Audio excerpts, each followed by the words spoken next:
Um, One thing that I feel like I want to say is that I do believe it's okay to be angry at God. I think he's big enough to handle it. I think it's okay to have doubts about him. He's big enough to handle those. I think it's okay to yell at him. I don't know if it's okay to curse at him. I don't think you're supposed to.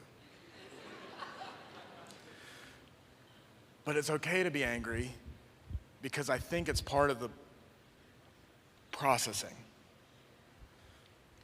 But when you've been in darkness for a very long time, you've been on the boat for a while, and wave after wave after wave is coming, and it feels like water continues to rise, the lies that the enemy says to you will become more believable in the darkness.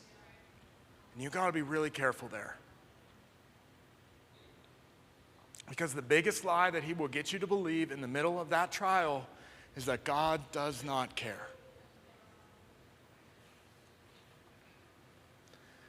And we've all been in these situations, right? Like we've all been in trials. We've all been in God, don't you care situations. And they can be small, they can be big, they can also be small. And it's not to compare our situations to one another, because when you're in the middle of it, it's yours and it's significant.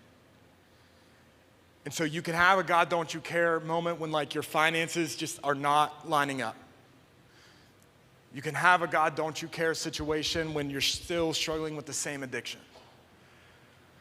You can have this moment when you feel like my marriage is falling apart. And you will cry out to God, don't you care?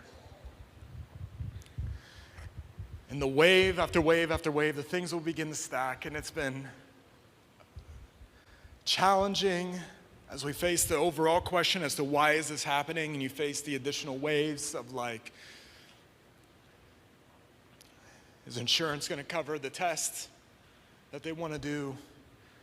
How do I explain to Harrison what's happening with his sister? How do I keep joy and faith in the home when I don't feel joyful or faith-filled? How do I keep my marriage strong and healthy when, to be honest, the only thing we want to do is like just pull back from the world?